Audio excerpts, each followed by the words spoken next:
नमस्कार, श्री स्वामी समर्थ. स्वागत आहे तुमच्या सगळ्यांचे माझ्या या यूट्यूब चॅनेलमध्ये. चला तर मग आजच्या नवीन व्हिडिओला सुरुवात करूया. लवकरच अधिक मास सुरू होणार आहे. अधिक महिन्याच्या महात्म्यामध्ये भगवान विष्णूंनी माता लक्ष्मीला दीपदानाचं महत्त्व सांगितलं. आजच्या या व्हिडिओमध्ये आपण संपूर्ण अधिक महिन्यामध्ये अखंड दिवा कसा लावावा किंवा दीपदान कसं करावं की जेणेकरून आपल्या मुलांना सुख, शांती, प्रगती, आयुष्य, आरोग्य प्राप्त होईल, त्या संदर्भातील माहिती आज आपण बघणार आहोत. चला तर मग व्हिडिओला सुरुवात करूया. सर्वांना सर्वप्रथम श्री स्वामी समर्थ. बघा, आता लवकरच सुरू होणार आहे अधिक मास. यंदा 17 मे ते 15 जून 2024 पर्यंत अधिक मास असणार आहे. या अधिक मासाच्या महात्म्यामध्ये भगवान विष्णूंनी माता लक्ष्मीला जो कोणी अधिक महिन्यात दीपदान करेल त्याच्या आयुष्यातील ज्या काही संसारिक अडचणी आहेत किंवा ज्याच्या आयुष्यामध्ये नकारात्मकता आहे ती कमी होईल आणि त्याच्या आयुष्यात सकारात्मकता प्राप्त होईल. तर बघा, त्याचबरोबर घरात जर लहान लहान बाळं असतील, मुलं असतील, तर त्यांचे सुख, समृद्धी, समाधानासाठी, त्यांचे आयुष्य, आरोग्यासाठी हे दीपदान खूप महत्त्वाचं आहे आणि हे आवर्जून सगळ्यांनी करावं. आता 17 तारखेला जर तुम्हाला दीपदान हे तुम्ही रोज दीपदान करणार असाल तर आता दिवा कसा लावायचा, ज्यांना अखंड दिवा लावायचा आहे त्यांनी अखंड दिवा लावू शकता. त्याच्याबद्दल पण माहिती सांगते. आणि अधिक मासाचा दिव्यासाठी अधिक मासाची वात जी मिळते किंवा तुम्ही घरीही वात करू शकता. आता अधिक मासाची वात कशी करायची हे जर तुम्हाला माहीत नसेल तर तुम्ही व्हिडिओला सर्च मारून ती बघू शकता.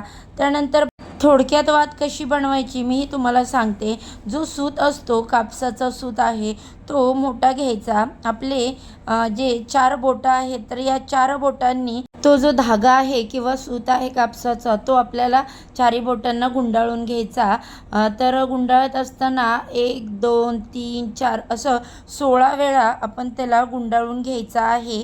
म्हणजे तुम्हाला बघा 16 वेळा हे म्हणतो ना, वात म्हणतो ना, या पद्धतीने 16 वाती करायच्या आणि 16 वाती करून झाल्या की त्या एकमेकांना जॉईन करायच्या. परत थोडासा गॅप ठेवायचा आणि ज्या पद्धतीने आपण 16 वेळा केलं होतं त्याच पद्धतीने असं करायचं आणि ह्या सगळ्या एकत्रित करायच्या. ह्या 16 आणि त्या 16 अशामधली एकमध्ये 16 दुणे 32 आणि 1 33 ज्या 16 वाती ज्या आपण केल्या तर तो मधला जो गॅप आहे ना तर तिथे 1 वात असते. त्या सगळ्या वाती एकत्र करायच्या आणि त्या 33 आकड्याचं खूप महत्त्व आहे. बघा, मी माहिती दिलेलीच आहे आपल्याला. जेव्हा आपण काही वात करत असतो, वाण देत असतो आपण किंवा मग दान देत असतो आपण, तेव्हा 33 अनारशी, बत्तासं झालं किंवा म्हैसूर झालं तर हे दान करताना सुद्धा 33 आकड्यात करत असतो आणि ते खूप जास्त महत्त्वाचं आहे. आता हे दीपदान तुम्ही रोज करू शकता. तुम्ही अगदी कुलदेवीला गेलात तिथे सुद्धा तुम्ही अधिक मासाची वात घेऊन जाऊ शकता. कुलदेवीला तुम्ही दीपदान करू शकता.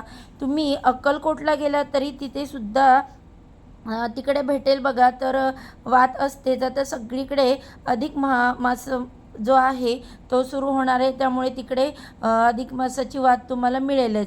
ज्यांना घरात करणं शक्य होत नाही त्यांना सांगते बघा, जर वात तुम्ही कुलदेवीला जाणार असाल तर तिथे किंवा अक्कलकोटला किंवा अगदी तुम्ही कुठल्याही धार्मिक ठिकाणी गेलात तर तिथे तुम्हाला दीपदान तुम्ही करू शकता व नदी ठिकाणी जाऊन पण दीपदान तुम्ही करू शकता. तुम्ही मंदिरात जाऊन सुद्धा दीपदान करू शकता, घरातही दीपदान करू शकता. आता प्रश्न असा पडेल की अखंड दिवा ज्या पद्धतीने आपण अखंड दिवा लावत असतो तर तुम्ही रोज वेगवेगळ्या मंदिरात जाऊन सुद्धा हे दीपदान करू शकता किंवा तुम्ही घरातही दीपदान करू शकता. आता रोजचं दीपदान करणार असाल तर बघा, आधी सगळ्यात म्हणजे या ज्या दिवशी धोंड्याचा महिना सुरू होतो ना तर त्या प्रतिपदेला म्हणजे 17 तारखेला आपण संकल्प करावा. आधीच सांगते, कुठल्याही अधिक मासाच्या सेवेला तुम्ही संकल्प केला तर अतिशय उत्तम, कारण यथाशक्ती हे बोलणंही महत्त्वाचं आहे. कारण एखाद्या दिवशी जर तुम्ही गावाला गेला किंवा दीपदान करायला नाही जमलं तर म्हणून अखंड शब्द वापरायचा किंवा मासिक धर्म आला तर ते नाही होत आपल्याला. मग अशा वेळी तुम्हाला काय करायचं आहे, तर तुम्हाला अखंड हा शब्द वापरायचा नाही. यथाशक्ती मी दीपदान करेल. या संपूर्ण 30 दिवसामध्ये मी जे काही दिवस आहेत त्यामध्ये 10-12 दिवस, जेवढे दिवस होईल तेवढे दिवस मी दीपदान करेन. आता अखंड दिवा ज्या पद्धतीने आपण लावत असतो, आता समजा माझ्या घरात अखंड दिवा आहे, मग तुम्ही कुठल्याही धातूचा दिवा आहे तो घेऊ शकता. त्यानंतर जर मला अखंड लावायचा आहे तर भली मोठी वात तुम्ही घ्यावी. ज्या पद्धतीने नवरात्रीत आपण दीपदान म्हणजेच दिवा लावत असतो त्याच पद्धतीने घरातही तुम्ही अखंड दिवा लावू शकता. भरपूर मोठी वात घ्यावी आणि त्याचं उद्यापन करायचं असतं. आता अखंड दिवा लावणार असाल तर काय करावं, अखंड दिवा लावत असताना भली मोठी वात घ्या. तुम्ही कुठल्या पण धातूचा दिवा असेल तर तो घेऊ शकता. खाली एखादी डिश घ्या, त्यावर अक्षदा ठेवा, तो दिवा त्यावरती ठेवा आणि तुम्हाला तो पेटवायचा आहे. प्रार्थना करायची की माझ्याकडून यथाशक्ती जेवढ्या वेळा हा दिवा तेवत राहील तेवढा मी तुमच्यासाठी तो दान करत आहे.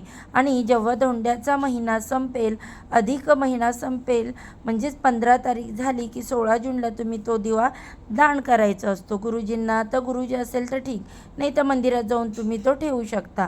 तो दिवा स्वच्छ पुसून ज्या दिव्यात तुम्ही महिनाभर दीपदान करणार आहे तो दिवा तुम्ही स्वच्छ घासून किंवा दान करायचं असेल तर तो कधी त्याचं उद्यापन होतं, म्हणजे अधिक महिना झाला का दुसऱ्या दिवशी तुम्हाला ते दिवा जो आहे तो दान करायचा असतो. आता ज्या दिव्यात तुम्ही वात लावणार आहात, तुम्ही कुठला पण दिवा घ्या, अगदी दगडाचा घेतला तरी हरकत नाही.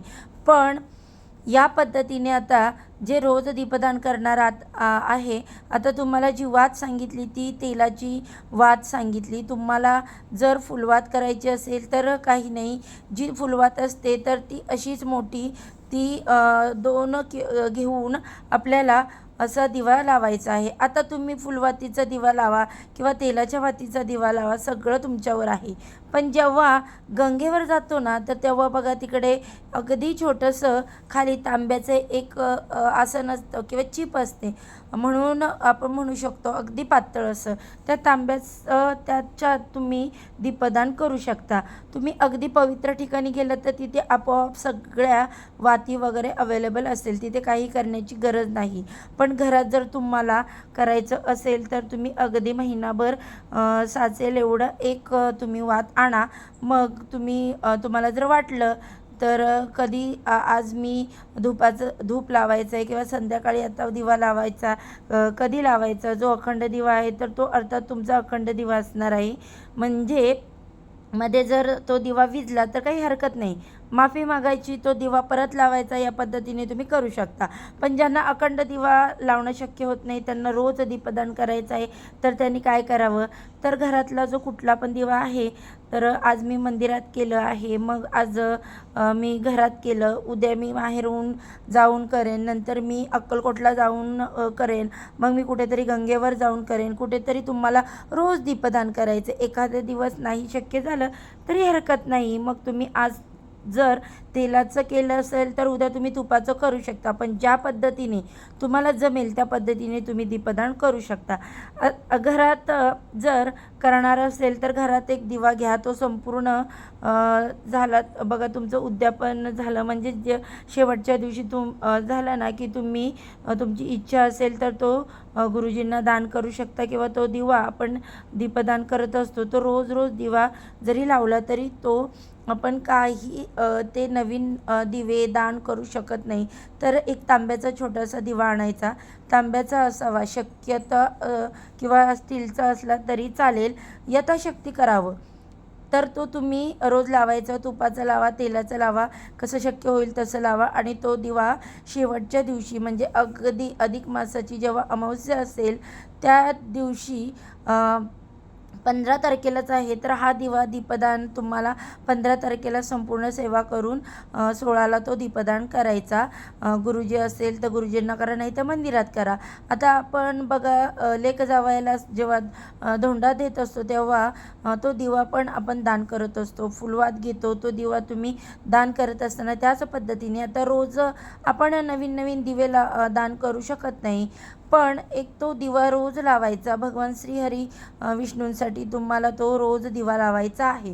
तो दिवा नंतर प्रार्थना करावी. नाहीतर ओम नमो भगवते वासुदेवाय नमः, ओम नमो भगवते वासुदेवाय नमः ही सेवा करून काय मिळेल तर मुलांची आर्थिक प्रगतीसाठी, मुलांच्या शारीरिक विकासासाठी, घरात सुख शांती नांदावी, आपल्या लेकराबाळांना सुख शांती समाधान मिळावं म्हणून आईने खरं तर हा दिवा लावायचा असतो. आता या 30 दिवसांमध्ये जर मासिक धर्म तुम्हाला आला किंवा पहिल्या दिवशी मासिक धर्म आला तर कोणाकडून तरी 2-3 दिवस तुम्ही ही सेवा करून घेऊ शकता. सेवा म्हणजे काय, फक्त दिवा लावायचा असतो. आता हा दिवा तुम्ही सकाळी लावला तरी चालेल, पण शक्यतो संध्याकाळीच हा दिवा लावायचा. मग तुम्ही मंदिरात लावा किंवा घरामध्ये लावा किंवा गंगेवर जाऊन जिकडे दीपदान केले जातं तिकडे जाऊन तुम्ही हा दिवा लावू शकता. हे तुमच्यावर आहे, पण नक्कीच दीपदान करण्याचा प्रयत्न करा.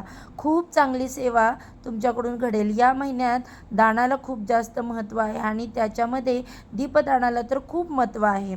आता बघा, दीपदान करणं आपण ते दान करत असतो आणि त्याने आपल्या मुलांच्या शारीरिक, आर्थिक, मानसिक, त्यांची सांसारिक अडचणीसुद्धा कमी होण्यास मदत होते. तर नक्कीच तुम्ही सेवा कराल अशी मी तुमच्याकडून अपेक्षा करते आणि आजच्या व्हिडिओला इथेच एंड करते. व्हिडिओ जर आवडला तर जाता जाता नक्की एक लाईक करा आणि व्हिडिओ शेवटपर्यंत पाहिल्याबद्दल सगळ्यांचे मनापासून धन्यवाद मानते. चला तर मग सर्वांना श्री स्वामी समर्थ.